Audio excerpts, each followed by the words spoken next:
Hajime Mashe noobs, I'm Elias, this is Rise Alignment, and for everybody else, you know how we do. Roll the tape. The Joe Rogan Experience. What was the first case that you looked into that got you thinking that something weird's going on? Probably would have been at Yosemite, and there was a girl named Stacy Eris, and she just weirdly she grew up like 5 miles from me. I grew up in a little city, Cupertino, California. She grew up in Saratoga, the next town over.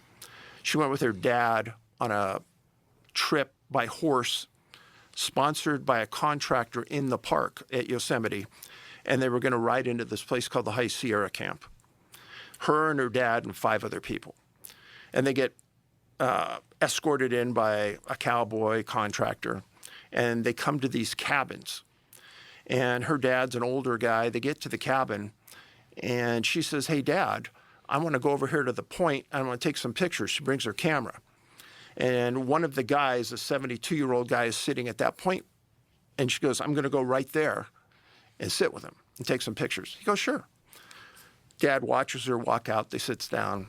Old guy, barely could ride the horse. She's taking pictures. She gets up, and down at the bottom of the hill, there's a small lake. And surrounding the lake, there's trees. She walks down into the trees, presumably to take pictures of the lake, but she doesn't come back. Big search. I'm talking about one of the biggest searches in Yosemite history. And they find the lens cap to her camera inside that path in the tree line. They never find her. And that happened 46 years ago. I filed the Freedom of Information Act for that report and all the investigation into it, and I get denied. I appealed. I got denied. Finally, a special agent from the Park Service, just so people know, the Park Service has uniformed police officers, National Park Service police, that patrol their parks. And they go to the National Law Enforcement Academy. Up above them, they have special agents, detectives. And they are doing all the follow-up work that the police officers in the field do. This case goes to a special agent. There's been nothing done on this case in 40 years. The special agent calls me. "Why do you want the case?" I said, "Well, that's an irrelevant question according to FOIA. You can't ask that." And he goes, "Well, I want to know." I said, "Well, it's been 47 years. I doubt anyone's looked at it. Have you looked at it?" "No, nobody's looked at it." I said, "Well, I'd like a copy of it just to understand what happened." He goes, "You're never going to get the case." This guy's name was Special Agent U, Y-U. I said, "Why?" And he says, "None of your business. You're never going to get it." I said, "First of all, why talk to me like that? I'm prior law enforcement. I'm not being rude. I just want to know." He goes, "Forget it. Drop it. You're never going to see it." I said, "No, I want that case." Isn't that only going to make you more curious if the government's like, hey, stop looking into it? For me, that's just the biggest red flag. Like, hey, come check this out, guys. We don't want you to come look at it.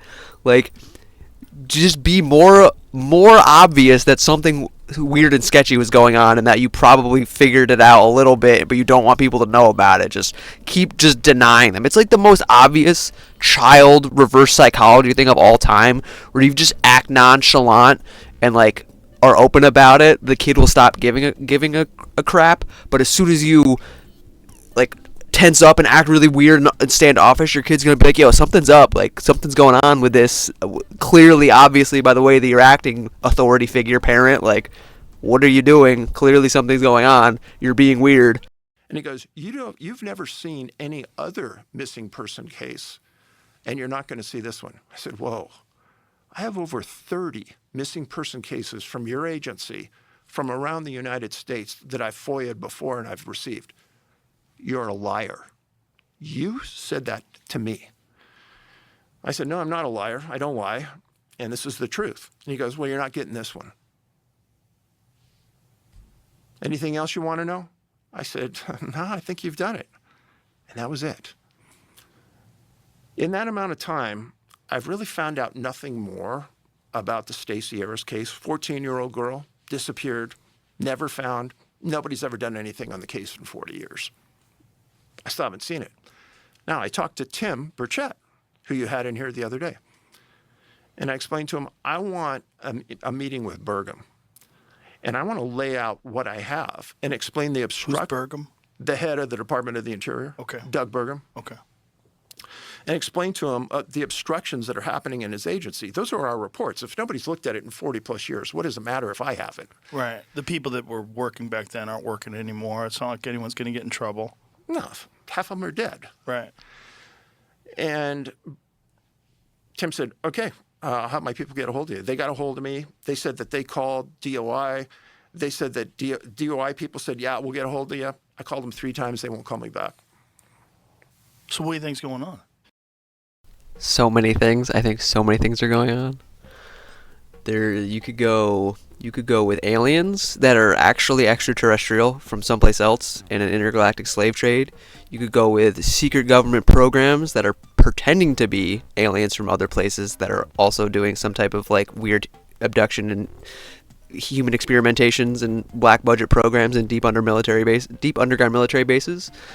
On that same sort of note, you could go with that those people who are doing all of that stuff are creating like chimera type animal creatures that are like the weird werewolf myths, because there's this channel that I used to watch and listen to a bunch of his videos, the Think Before You Sleep channel. Shout out to whoever that guy is, his name, his thing, where he just goes over a bunch of these weird like bump in the night, what the heck is going on stories of people saying that they saw or experienced some lights in the sky or saw a monster skinwalker thing that you're like, whoa, what the heck is that? Thing is moving backwards on its hands and knees like a demon, but it's like then it gets upright and starts chasing you. Like, so it's just, there's a lot. Truth is stranger than fiction, and the more stories you hear, the more you're like, this could be, because there's common threads, and like obviously there's always going to be those one or two offshoot people who are faking hate crimes or faking stories for attention, and like that should definitely exist, so you have to always use discernment. But the more data points you get in a data set, the easier it is to recognize patterns that like something beyond what the materialistic, mechanistic authorities in the left brain mind control government are telling you is going on. And like heck, even the government itself is releasing UFO files. So at the very least, you need to keep an open mind. And if you want to go down the like, it's just a psyop and they're prepping you for World War III and a false flag alien invasion, that could be that is a valid concern. That could be happening. That could be possible. I'm not going to rule it out. But on the same token, that if these evil people are worshiping demons and calling on higher or lower evil spiritual forces, that the opposite side of the coin is also going on, that we get spirit guides and angels and access to an all-loving, all-powerful energy source that is a reflection of us as the macrocosm, and we in the microcosm choosing to incarnate here to do battle with it and like stop the evil from happening in the first place. So use your discernment, use your judgment, but know that things are way more interesting and crazy than you were taught in school, in my opinion. So when you look at the totality of, and let's just talk about Yosemite. As I dug into it, there's probably over 50 people missing in Yosemite as we talk right now. When I asked for a list from Yosemite, from the Department of the Interior 12 years ago, they said they don't have a list. I asked for a list of missing people from the entire system in the Department of the Interior. They said, we don't have a list. And I said, well, okay, I've written so many books. I'm a printed author. I'm going to ask you to put that list together for me. According to the rules, I fit that criteria to ask. But they said they don't have a list. Right. But I asked them to put one together. Okay. And they said, we'll get back to you. They said, no, you don't qualify. But if you want us to put together a list from the entire system, it's going to cost you $1.4 million. If you want a list from Yosemite, that's going to cost you $34,000. Because we aren't paying enough in taxes already, that the government is just like, hey, it's going to cost you personally, give us more money to do some shit that we should already be willing to do for you, or already have a list. Like, how hard is it to pay an intern or some noob like $20 an hour to just go through the system and put the names and what reason you think they disappeared on a spreadsheet and send it to this dude. Like, literally, it could not possibly cost the government $1.4 million. That is just such a blatant, corrupt, we're going to put this arbitrary, like, roadblock, speed bump in front of you because most people can't afford to force us to do it. But if you somehow had the money, then I guess we'll acquiesce a little bit just because we want your money. It's just such malarkey BS, dude. What the schmeck. So that got me really upset. Over the next 2 years, I put the list together. Joe, the third year, you know what Yosemite did? They released a list of missing people from Yosemite. So I know I got all the people from Yosemite. I wrote about them in my books. They still haven't released a list from the entire system. So, do you think they released it because you were pressuring them? No, it's like this, you could look at it a bunch of different ways. I'm trying to like look at it from the skeptic's perspective. You'd say, well, this is clear. A bunch of people don't want to do their job. They're lazy. They don't like this guy coming along and asking for information. But you think there's something weird going on. Here's So- a FOIA I found on their website that was sent to him in 2011. It says that the appeal was properly invoked because of exemptions 7A. And I'll let you read that, what that is. 7A permits the withholding of records or information compiled for law enforcement purposes, but only to the extent that the production of such law enforcement records or information could reasonably be expected to interfere with enforcement proceedings. So they could withhold it because you could interfere with enforcement proceedings? 40 years later. Or That's 30 years later, I guess. That's fucking weird. That is definitely some BS. Like, just saying it out loud logically, that makes zero sense. Like, there are no proceedings. They're not taking anyone to court. They're not collecting weird occultists who are out there in the woods kidnapping people with weird super advanced technology and taking them to court and having a criminal proceeding. Like, what are the proceedings? If it's aliens or Bigfoot or monsters that the government are building or weird occultists that are living in underground caves, like, any of that stuff is like, none of that even makes any sense, and obviously sounds really, really crazy. But whatever it is, clearly it's some type of lie cover story for whatever reason they don't want to actually tell you. Exemption is intended to prevent premature disclosure of the investigatory materials that might be used in law enforcement action. 40 years later? Yeah, it says the incident is still on. In criminal investigations, the incident is still ongoing. 40 years later? What? Okay. Tinfoil hat firmly placed on your head. What do you think's going on? So first of all, missing people investigations are not criminal investigations. Right.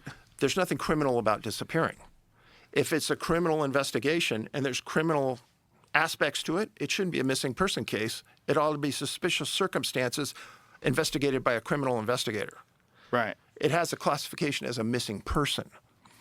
And what they're not saying there is, what about the other 40 cases I've already gotten from them that are since that are missing person cases? Right. So that's a little weird, but I could also see incompetent people that don't want to work. They don't want to do their job, and they're like, fuck this guy. I don't want to do his work. I don't want to go. Why is he asking me for this information? He's just a kooky author. I could see that.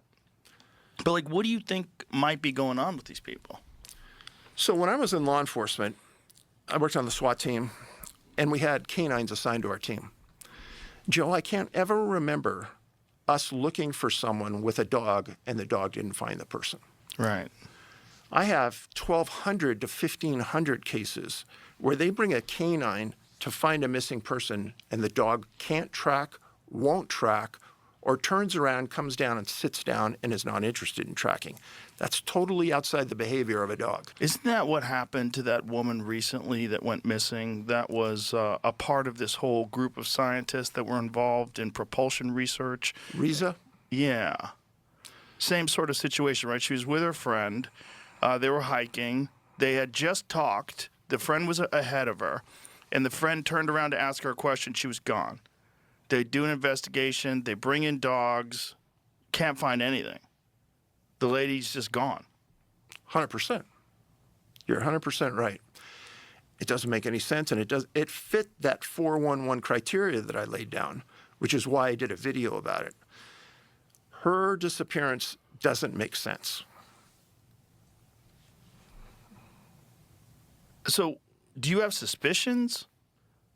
Like, do you think something supernatural is going on? Do you think something extraterrestrial or interdimensional? Like, what do you think is involved in these people going missing? First of all, I don't know. Right. In my books, I've laid out facts, and I let the viewer decide. But one thing I did find, because I've written about a lot of hunters that have disappeared. And let's say you and I go out and we're going to go pig hunting at your friend's farm down the way. And you say, hey, Dave, you go that way, and I'll go that way, and I'll meet you in an hour. Okay. So in my world, I call that point of separation. Every time on a missing hunter case, it's at that point of separation that something happens. It never happens when they're together. It always happens when people are alone. That's point number one. Number two is the canine issue. Canines' failure to pick up a scent. They bring in professional trackers and they can't find tracks. That's not normal. A lot of times, say in Alaska, they have some great native trackers up there. And they can't find people, and every other time they can. So it's like if you're going from A to B, you're going to leave a scent and you're going to leave a track. Right. Well, they can't find that, and that's not normal. So I made a movie called Missing 411: The Hunted. And in that movie, there was a case of 12 guys are planting trees on the side of a mountain in Washington State. And there's a herd of elk at the bottom of the mountain. And all of these guys see this classic UFO come up the mountain, hover over one elk. The herd scatters, but one elk doesn't. It just stands there. And then without anything between the UFO and the elk, it picks the elk up and it's gone. The guys all say, F this, I'm out of here. The whole group of planners leave. And the manager for the company says, whoa, guys, hold on, what's going on? So they call MUFON out, Mutual UFO Network. They bring some investigators out, and they interview these guys one by one. And they all say the same thing. And they say, what we're afraid of is we're next. They just took that elk, but we're next. So that's in the movie. Keep that in your back of your mind. There's a guy named... Spooky AF, dude. And that's why I don't go to the woods by myself. I know it's not like the deep woods, but just anytime, ever, being alone, out in wilderness by yourself, you don't have anyone to corroborate what happens to you. And even if you tell somebody where you're going, like, it doesn't matter, because if you get lost, or if you get abducted, or if you get body snatched, whatever it is, fall into a portal into a different dimension, fairies come, like, cast a spell and suck you into a whole ass another plane of existence, like, no one's there to know what happened to you. So, like, don't go to the woods by yourself. At the very least, even if you don't want to put the tinfoil hat all the way on, like, don't go to the woods by yourself. It's sketchy. Carl in Wyoming. He's hunting in the Medicine Bow National Forest alone. He sees some elk 100 yards away, lines up with his rifle, boom.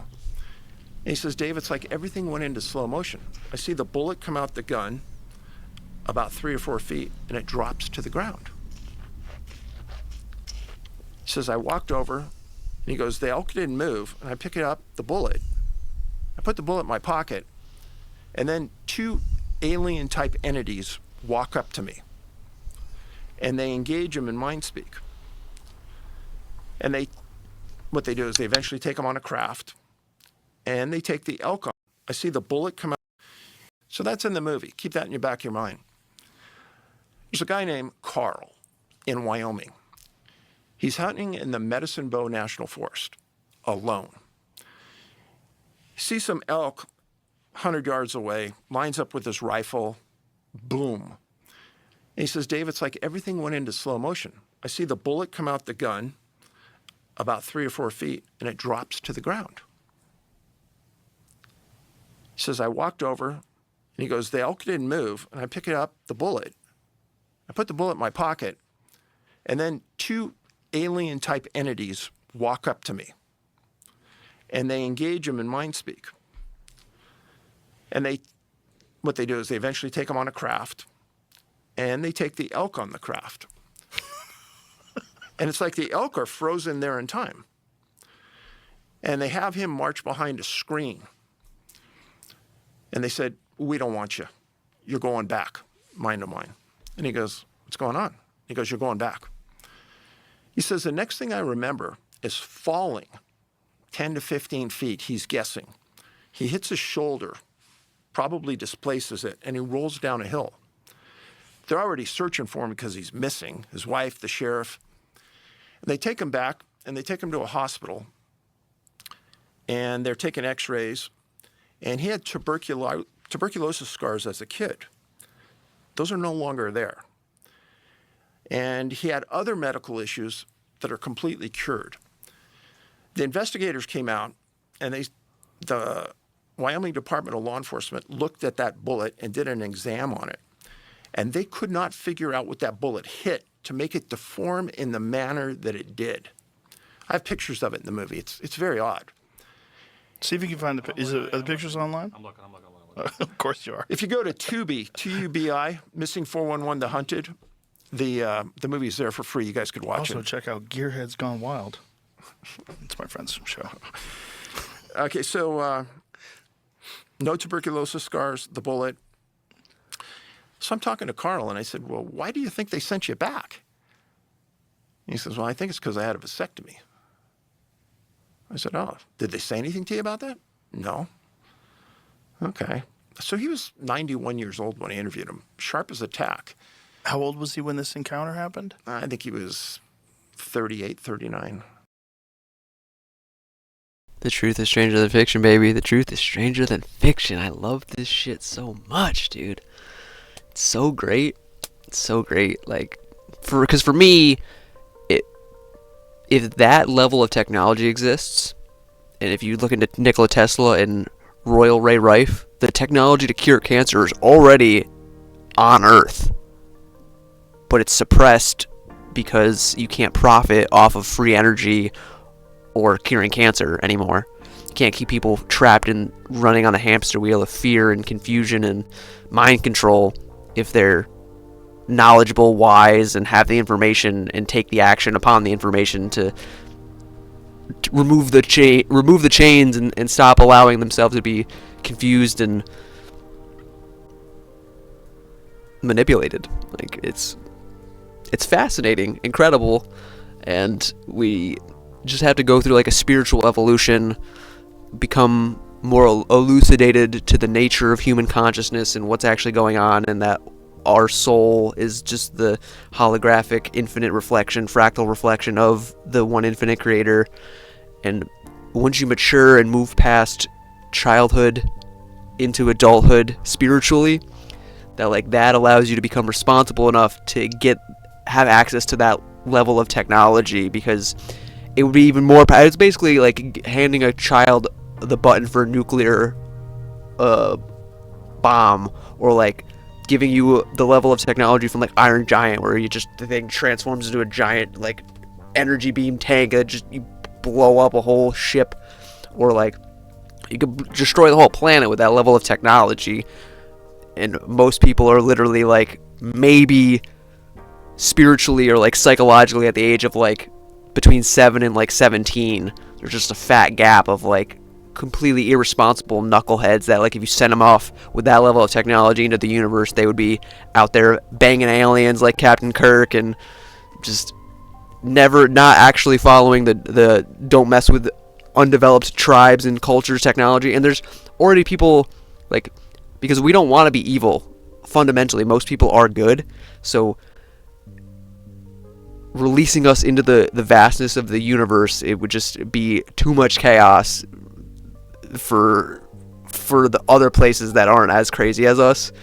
And I'm sure that there are places that are similar to Earth in the amount of chaos that's going on, but we have like a spiritual, I don't know, duty or responsibility or like destiny, if you want to call it, fate, and it doesn't involve being enslaved, mind-controlled, ignorant retards forever. Like there'll be a point, there'll come a day when the reckoning, or how, I don't want to say apocalypse, but like where people are going to either recognize the truth or they're not, and there will be some type of divide that just separates the people. And I'm trying to figure out what the heck's going on, and stuff like this is, to me, incredibly fascinating, and just points to the fact that the solutions to any of the earthly problems, the environment, energy, like hunger, we already have enough food, like it's just like organizing and getting clear on what's going on and standing up to the tyranny of the people who are using it to like beat us back down into submission, and not be a slave or a slave master, but like be a free, sovereign human individual, and get together through collaboration and free association between other free, sovereign individuals, and just heal yourself and heal the world through mutual understanding and love and respect. Peace, love, unity, and respect, plur, is the thing that this raver told me about a long time ago, which I think, honestly, that does encapsulate the entire idea of what I'm talking about perfectly. So with that, let's wrap it up. Namaste, have a great day. Slafshun if it's nighttime soon. Like, share, comment, subscribe to keep the algorithm satisfied. And if I don't see you while I'm alive, catch you on the flip side after I die. Until then, stay true. Ta-ta. Toodaloo, motherfuckers.